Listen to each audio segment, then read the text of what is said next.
Hey, it's me, MLB. Here's chapter 55 of Cute Little Love Letters, and this one is titled Intriguing Talk.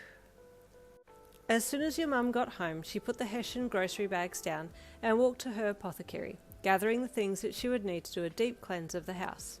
While she worked, she hummed a tune that her mother had taught her that could bring forth or reveal negative energies around. She picked up some white sage, the incense burner, gems, and gently moved around her room while still humming, her ankle bracelets clinking lightly while her long dress moved with the rhythm of her steps. Keeping her mind open, she closed her eyes for a second to feel for any auras near her. She could sense your father's one out in the greenhouse, but aside from that she couldn't feel any other entities nearby. No negative energies either. Was the strong presence I felt before good? She wondered. Using a wicker candle to light the ends of the dried sage, she then held her arm up and let the cleansing smoke drift around the room, watching it to see any fluctuations in its movements, but all appeared to be calm and normal. It's odd, she thought, as she then left the apothecary with her sage in hand, as well as gemstones, and headed up to the main area to place the gems around the house. Outside, your dad caught the scent of burning sage and looked up. Burning sage, so early in the day? He wondered as he paused momentarily, finishing up what he was doing before walking up to the house to see what was going on.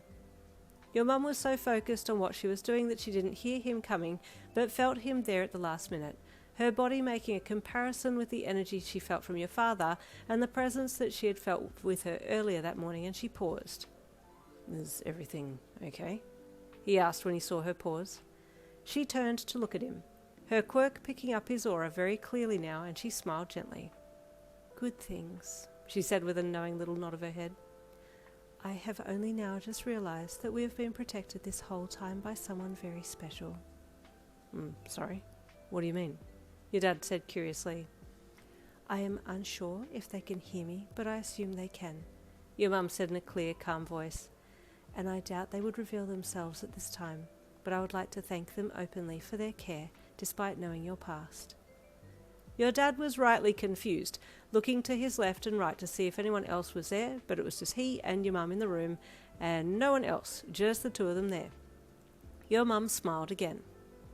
"I do believe I have some explaining to do, and if the butterflies are listening in, then I pray that my words may be pleasing to their ears," your mum said as she did a small curtsy.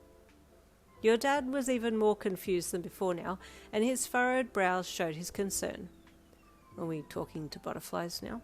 he asked, half serious, half not. "My love, I believe your royal family are acting as our guardians. I don't know the full story, and I am unsure as to what extent, but we must speak with open hearts and clear minds in their presence," your mum said, slowly putting the incense out. Your dad paled. "Be not afraid, my love. They mean no harm, and I believe this to be true. If not, they would have acted by now," your mum placated him gently. "May we sit at the table? I have something to tell you." Your dad nodded and let your mum lead him as he fell in step behind her. As she walked ahead, he was reminded of the day that he had told her about his past. She was still living deep in the forest at the time, her caravan still stuck tight in the earth, and he had not yet asked her to be in a relationship with himself. "Tell me," your mum had said to him while he followed her in the woods, "why do you follow me and not go back to your own kind?" I like being with you," he admitted sheepishly. She turned and walked back to him, her gentle yet firm gaze looking up into his eyes. Feeling her intense look, he turned his head away and looked down, avoiding eye contact. "I believe you, but there is something else you are not telling me," your mum had said to him.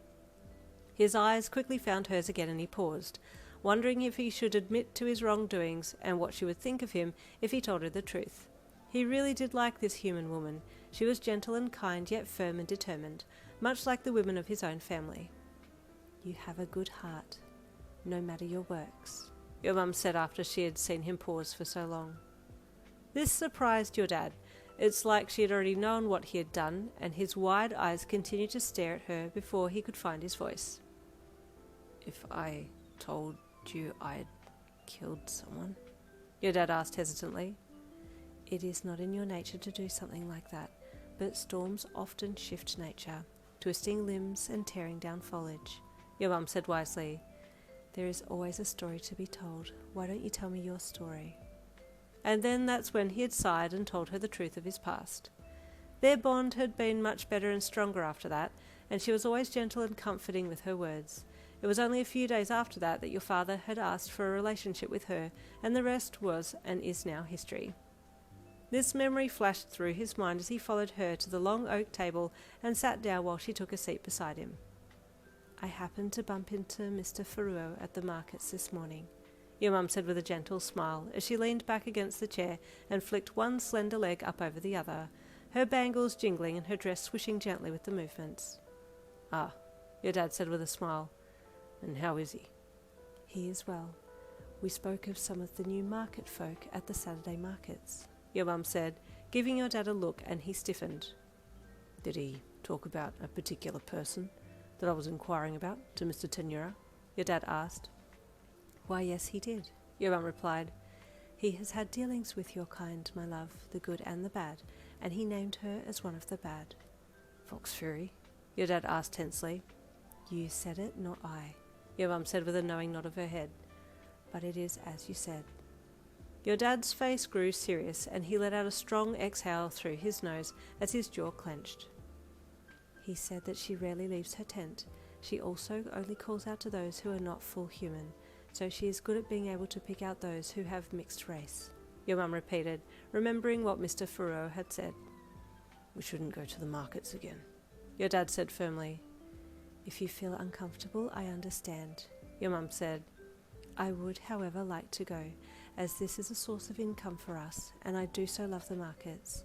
I am of no interest to her, being full human myself, and our stall is far from hers, so she would not wander as far to come and find me.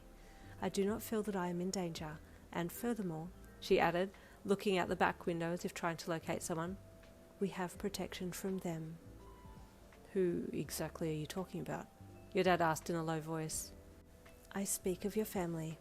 I felt a strong presence while walking home this morning, and thought that maybe I had invited unwelcome attention, so thus pulled out the sage when I got home.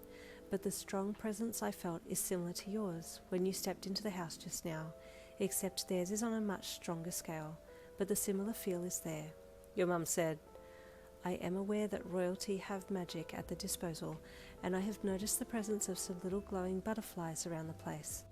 I believe they are disguising themselves as butterflies to get close, and they conceal their presence so that we cannot tell that they are close, though one was not as careful, and I felt it, she added. Your dad looked worried again, so your mum uncrossed her legs and leaned forwards and patted his arm. I do believe they mean no harm. They are watching us and protecting us, she said. Of this I feel certain. I don't know if my brother would take too kindly to my actions if he were to find out what I had done, and I would not be surprised if the witch had gone to him to gloat about what she had made me do. They're like that, your dad said sadly. I do hope nothing bad comes of this. I know I must pay the price for my actions, but I wish for them to leave you and Yin out of this. Do not worry, my love, your mum said, standing up and stepping over to cuddle his head against her chest.